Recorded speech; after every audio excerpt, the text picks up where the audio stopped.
बोले श्यावर रामचंद्र भगवान की जय। महर्षि वाल्मीकि भगवान की जय। श्री हनुमान जी महाराज की जय।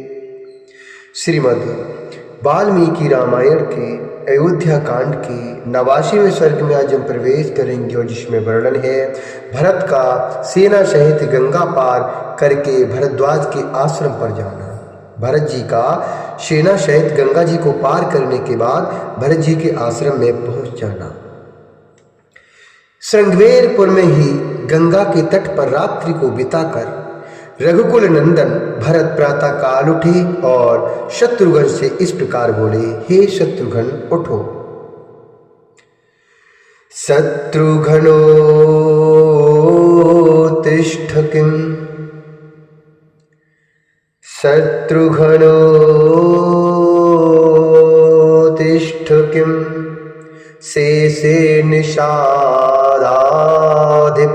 गुहम्, शीघ्रमानय भद्रं ते तारयिष्यति वाहिनीं, शीघ्रमानय भद्रं ते तारयिष्यति वाहिनीम्। जार्गमिनाहं स्वप्ने में तथैवार्यं विचिन्तयन्, जार्गमिनाहं स्वप्ने में तथैवार्यं विचिन्तयन्, इत्येवं ब्रवीद भ्राता शत्रुघ्नो विप्रचोदितः, इत्येवं ब्रवीद भ्राता शत्रुघ्नो विप्रचोदितः। भरत जी ने शत्रुघ्न से कहा, हे शत्रुघ्न उठो, क्या सो रहे हो? तुम्हारा कल्याण हो। तुम निषाद राज गुरु को शीघ्र ही बुलाकर लाओ, वही हमें गंगा के पार उतारेगा। उनसे इस प्रकार प्रेरित होने पर शत्रुघ्न ने कहा, हे भैया, मैं भी आपकी ही बात आज श्री राम का चिंतन करता हुआ जाग रहा हूँ, सो नहीं रहा हूँ। वे दोनों पुरुष जब इस प्रकार परस्पर बातचीत कर रहे थे, उसी समय गुह उपयुक्त वेला में आ पहुंचा और हाथ जोड़कर बोला, हे कुलभूषण भरत जी, इस नदी के तट पर आप रात में सुख से रहे हैं ना? कोई समस्या कोई परेशानी तो नहीं हुई? सेना सहित आपको यहाँ कोई कष्ट तो नहीं हुआ है? आप सर्वथा निरोग है ना?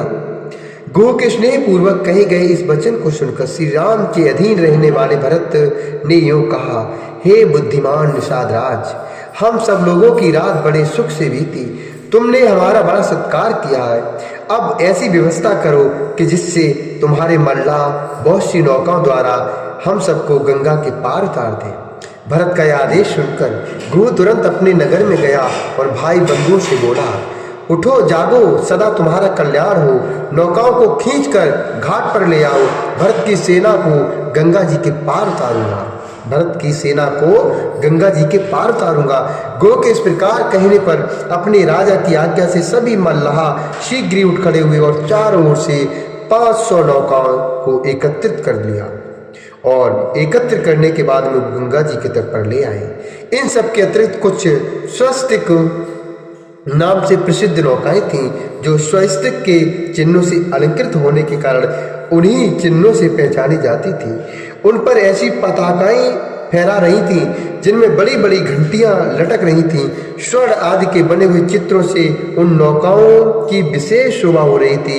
उनमें नौका खेने के लिए बहुत से डांड लगे हुए थे तथा चतुर नाविक उन्हें चलाने के लिए तैयार बैठे हुए थे। वे सभी नौकाएं बड़ी मजबूत बनी हुई थी। उन्हीं में से एक कल्याणमयी नाव गुरु स्वयं लेकर आया, जिसमें श्वेत कालीन बिछे हुए थे तथा उस स्वस्तिक नाम वाली नाव पर मांगलिक शब्द हो रहा था। उस स्वस्तिक नाम वाली नाव पर मांगलिक शब्द हो रहा था। उस समय उस पर सबसे पहले पुरोहित, गुरु और ब्राह्मण बैठे। तत्पश्चात उस पर भरत, महाबली शत्रुघ्न, कौशल्या, सुमित्रा, कैकेयी तथा राजा दशरथ की जो अन्य रानियां थीं वे सब सवार हुई। तदंतर राज परिवार की दूसरी स्त्रियां बैठी। गाड़ियां तथा क्रय विक्रय की सामग्रियां दूसरी नावों पर लादी गईं। गाड़ियां तथा क्रय विक्रय की सामग्रियां जो थी वो दूसरी नावों पर लादी गईं। कुछ सैनिक बड़ी बड़ी मसाले जलाकर अपने खेमों में छूटी हुई वस्तुओं को संभालने लगे।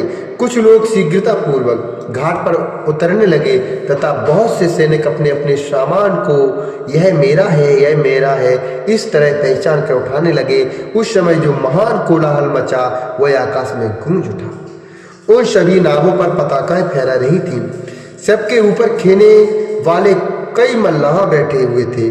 वे सब नौकाएं उस समय चढ़े हुए मनुष्यों की तीव्र गति से पार ले जाने लगी। वे सब नौकाएं उस समय चढ़े हुए मनुष्यों को तीव्र गति से पार ले जाने लगी। कितनी ही नौकाएं केवल स्त्रियों से भरी थीं। कुछ नावों पर घोड़े थे तथा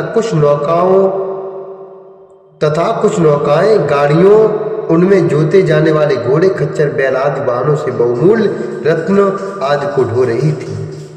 वे दूसरे तट पर पहुंचकर वहां लोगों को उतार कर जब लौटे, उस समय मल्लाह बंधु जल में उनकी विचित्र गतियों का प्रदर्शन करने लगे।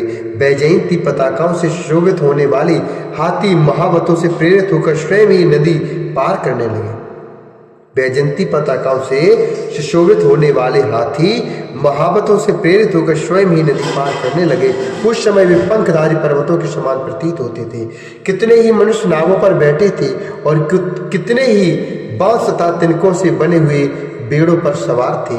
कुछ लोग बड़े बड़े कलशों, कुछ छोटे घड़ों और कुछ अपनी बाहुओं से ही तैरकर पार हो रहे थे।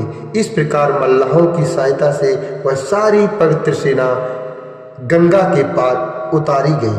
फिर वह स्वयं मैत्र नामक मुहूर्त में उत्तम प्रयाग वन की ओर प्रस्थित हो गई। फिर वह स्वयं मैत्र नामक मुहूर्त में उत्तम प्रयाग वन की ओर प्रस्थित हो गई। वहां पहुंचकर महात्मा भरत सेना को सुखपूर्वक विश्राम की आज्ञा देकर उसे प्रयाग वन में ठहरा कर स्वयं ऋत्विजों तथा राजसभा के सदस्यों तथा ऋषि श्रेष्ठ भरद्वाज का दर्शन करने के लिए गए। देव पुरोहित महात्मा ब्राह्मण भरद्वाज मुनि के आश्रम पर पहुंचकर भरत ने उन विप्र शिरोमणि के रमणीय एवं विशाल वन को देखा जो मनोहर पर्णशालाओं तथा वृक्षावलियों से सुशोभित था।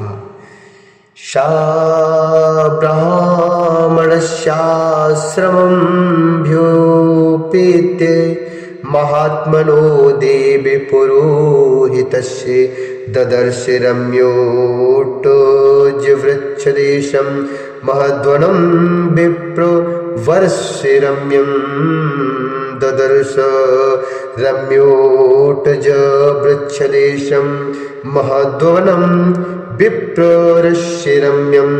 इत्यार्षे श्रीमद्रामायणे वाल्मीकिआदिकाव्ये अयोध्याकाण्डे एकोननवतितमः सर्गः। इस प्रकार श्री वाल्मीकि रामायण काव्य के अयोध्याकांड में 89वां सर्ग पूरा हुआ। बोल श्यामल रामचंद्र भगवान की जय।